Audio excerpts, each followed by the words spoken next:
这里是冬天的迷你旺卡湖。现在来到夏天，景色完全不一样了。湖水解冻了，湖面一片碧绿色的，真好看。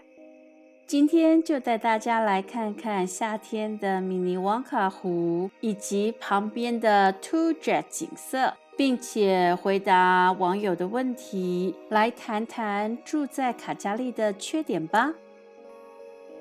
第一，天气。卡加利的冬天是远近驰名的，因为它的冬天时间可以长达6个月以上，气温更可以达到摄氏零下50度以下。冬天的积雪又厚，加上卡加利常常产生的暖流影响，积雪一遇到暖流而融化。当再度下雪的时候，路面就会产生黑冰，便会增加人们走路或开车滑倒和打滑的危险几率。这也就是在每年冬天，当天空下起第一场雪的时候，车祸的比例就会大增的原因。我在刚来卡加利的前5年，在冬天的时候都会走路滑倒好多次，就是滑倒又爬起来，滑倒又爬起来。并且在学会开车的第1年冬天，也因为从来没有在下雪时开车的经验，无法在路边停牌前牢牢刹住车子，以至于发生和左方来车相撞，车子全毁的大车祸。现在想想，当时可以保住小命一条，也算是奇迹了。第二，地理位置。卡加利是位于加拿大亚伯达省南部落基山脉山脚下的城市，它的面积是789.9平方公里，海拔高度大约在1048公尺。因为落基山脉阻断了来自加拿大西部的雨水和湿气，使得卡加利市的空气显得格外干燥。刚来卡加利的我，几乎每天都一直涂着面霜、乳液，就好像是上油漆一样，必须涂着厚厚的一层，皮肤才不会破皮流血。特别是嘴唇的部分，必须时时刻刻抹上护唇膏，以防止干裂。特别在冬天的时候，因为室内都开着暖气，感觉特别干燥，所以即使在家，也要在每个角落放着瓶瓶罐罐的乳液，随时备用。卡加利因为临近落基山脉，每天都可以享受大自然的美景，但是也因为落基山脉的缘故，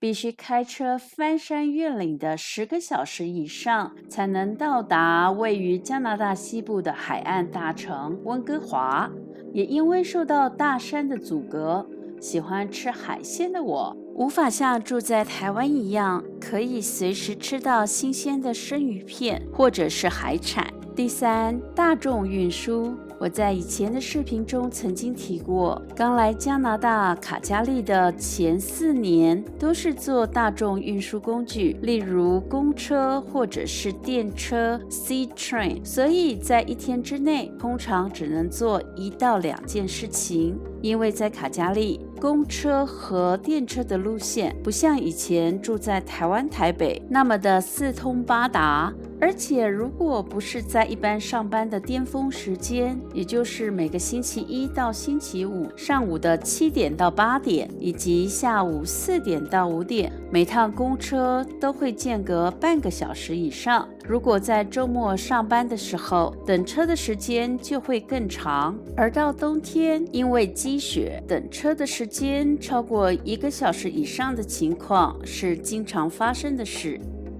目前在卡加利只有2条地铁，也就是电车的路线，红线是南北向，蓝线则是东西向的。而公车路线方面也不会很密集，经常要转乘好几趟公车才能到达目的地。因此，卡加利市民通常都是开车为主，否则生活起来特别的不方便。第4，缺乏文化气息。卡加利虽然是加拿大的第3大城，但因为它是以石油业为主要的经济发展产业，所以在这里的居民多半从事石油相关的工作，其他商业也都是围绕着石油业而生的。以前在台湾常去国家歌剧院或者音乐厅看表演的我，来到卡加利13年，只和同事和朋友去看过2场音乐会以及1场英文的脱口秀。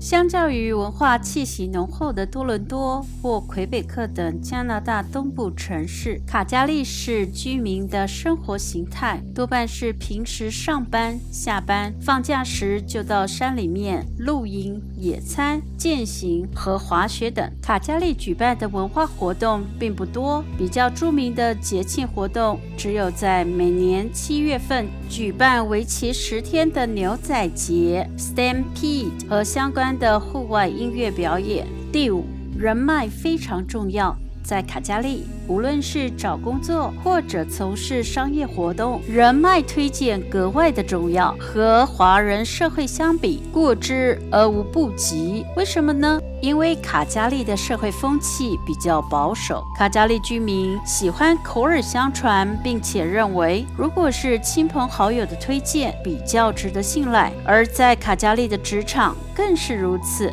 无论你找什么工作，前雇主或者前同事对你的工作表现和人品的推荐，可以提供新雇主聘用你的重要参考。所以在卡加利工作的时候，一定要和雇主、同事们保持良好关系，否则一旦离职后无法得到良好的推荐，就会影响你下一个工作的应聘结果。此外，在你租房子的时候，也必须得到前房东好的推荐，才能顺利找到新的住所。第6，石油业萧条，经济不如10年前的光景。我在前面视频也提到，卡加利是以石油业起家的，但是在最近10年来，石油业不断裁员，石油公司纷纷倒闭的情况之下，整个卡加利的经济每况愈下。而在新冠疫情爆发之后，卡加利的经济萧条情况更是雪上加霜。虽然政府不断的发钱来帮助市民渡过难关，但是因为工作机会减少，经济不景气越来越严重，许多人们离开了卡加利到别的城市发展，而新的移民或者留学生也不来卡加利了。虽然从事护理工作的我幸运保住工作，但是对于整体卡加利的经济前景仍然令人担忧。第7，房地产的升值空间不如温哥华和多伦多等大城市，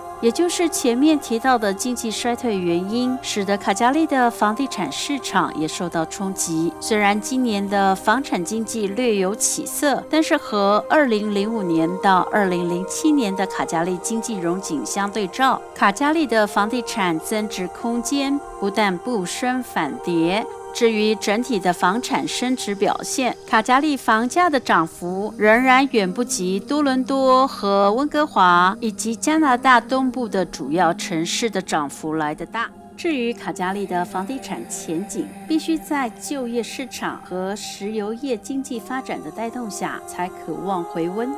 第8，美食不如台湾。我在前面提到，在卡加利很难得吃到新鲜的海鲜，同时住在卡加利，虽然也可以吃到台湾美食，但不地道。来到卡加利定居的我，多半是自己煮。在去年的疫情大爆发期间，自己很认真的看网络节目，学着做家乡菜。如果你是老饕的朋友们，想移民到卡加利的话，可能要先做好心理准备咯。第9，生活相对于台湾台北单调，娱乐项目少，没有夜生活。除了吃的方面，住在台北夜夜笙歌的日子是住在卡加利的人们无法想象的事。想当初在台北工作生活的时候，下班后和同事吃喝玩乐的日子就像是梦一场。虽然在卡加利也有卡拉 OK 店可以去，虽然在市中心也有酒吧、赌场，但是因为卡加利市市民崇尚家居生活，下班就回家和家人团聚，让单身的人也很难天天呼朋唤友的玩耍，只好宅在家里打电动玩具、看电影、电视剧。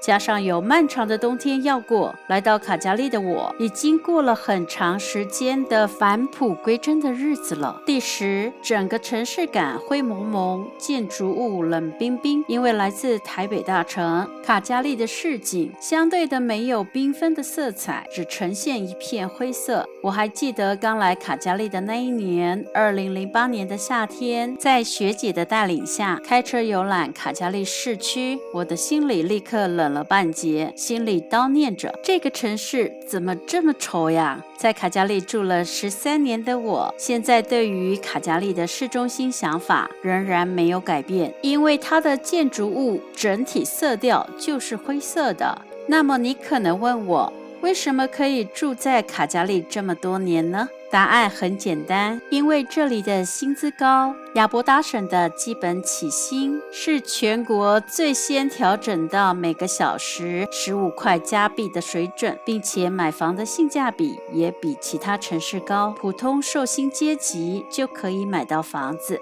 加上有着落基山脉相伴，所以我可以接受这种简单无色彩的家居生活。对于想来卡加利定居的朋友们，你们可以多方面的比较看看，再做最后的决定。谢谢您的收看，我是粉红天平。如果你喜欢今天的影片，请帮我按个赞吧。欢迎您订阅分享我的频道，并开启小铃铛。祝您健康愉快，我们下次再见喽，拜拜。